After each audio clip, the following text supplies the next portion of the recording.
Complete कर ली है और लेटर कोडिंग के हमने किए हैं 50 क्वेश्चन। अब बात ये है सर, आपने जो 50 क्वेश्चन कराए ना वो सीक्वेंस में कराए हैं, है ना। क्वेश्चन से पहले ही हमें पता था कि इस क्वेश्चन में क्या लॉजिक लगना है। अब बताओ सर, जब एग्जाम में क्वेश्चन आएगा लेटर कोडिंग का तो हम कैसे पहचानेंगे कि इस क्वेश्चन में क्या लॉजिक है। तो अब हम बात करते हैं एग्जाम में पूछे गए क्वेश्चन की, कि जब एग्जाम में क्वेश्चन आएगा तो उस क्वेश्चन को विदाउट पेन एंड पेपर आप कैसे सॉल्व करोगे, कैसे आइडेंटिफाई करोगे कि इस क्वेश्चन में क्या लॉजिक है, आपकी अप्रोच क्या होनी चाहिए क्वेश्चन को देखने के बाद। तो ध्यान से सुनना मेरे भाई, और ध्यान से समझने की कोशिश करना। जैसे एग्जाम में लेटर कोडिंग का क्वेश्चन आया, एग्जाम में लेटर कोडिंग का क्वेश्चन तुम्हारे सामने आया, तुम्हें क्या करना है, क्वेश्चन को देखते ही तुरंत तुम्हारे दिमाग में क्लिक होना चाहिए, कहीं ये क्वेश्चन पोजीशन बेस्ड पैटर्न पे तो आधारित नहीं है। ये बताओ, पोजीशन बेस्ड पैटर्न को चेक करने के लिए आपको अल्फाबेट के प्लेस लिखने हैं, नहीं लिखने। पोजीशन बेस्ड पैटर्न तो ऐसे ही चेक हो जाता है, जैसे कि एक वर्ड है EARLY, अगर मैं अर्ली को चेंज करता हूँ RALYE में, तो हमें पता चल गया ना सर, ये जो क्वेश्चन है पोजीशन बेस्ड पैटर्न पर आधारित है। यहाँ पे सिर्फ और सिर्फ लेटर्स की हेराफेरी हो रही है और कुछ नहीं हो रहा। तो सबसे पहले क्वेश्चन को देखते ही हमें चेक करना है कहीं क्वेश्चन पोजीशन बेस्ड पैटर्न पे तो आधारित नहीं है। अगर पोजीशन बेस्ड पैटर्न पे नहीं है, तुरंत आप समझो अपोजिट लेटर तो नहीं है कहीं।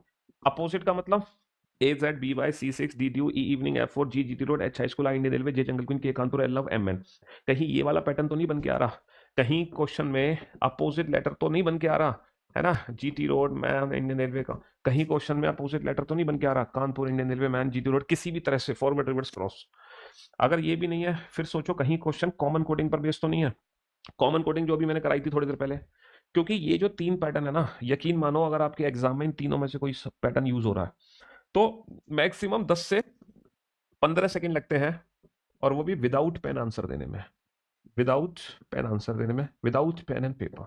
कितने सेकंड लगते हैं? 10 से 15 सेकंड लगते हैं, अगर इन तीनों में से कोई एक पैटर्न है तो। अगर इन तीनों में से कोई है तो 10-15 सेकंड में आप तुरंत पहचान लोगे अपोजिट पोजीशन या कॉमन कोडिंग है तो नहीं, तुरंत पहचान लोगे क्वेश्चन को देखते ही।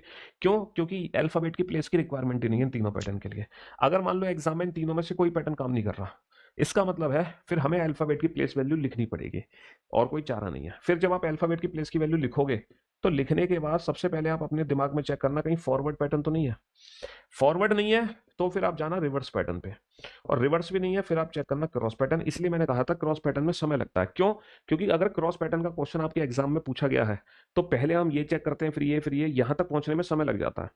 तो फॉरवर्ड रिवर्स क्रॉस जब आप करोगे तो 10-15 सेकंड तो आपके यहाँ चले गए होंगे। अगर मान लो इन तीनों में से कोई एक पैटर्न है, तो 10-15 सेकंड तो आपके चले गए होंगे। फिर अगर फॉरवर्ड पैटर्न का क्वेश्चन है, तो अगले 10-15 सेकंड में वो क्वेश्चन आपका सॉल्व हो जाएगा तुरंत की तुरंत, है ना। रिवर्स पैटर्न है तो भी 10-15 सेकंड में सॉल्व हो जाएगा, लेकिन अगर क्रॉस पैटर्न है तो हो सकता है 20-30 सेकंड लग जाए क्वेश्चन का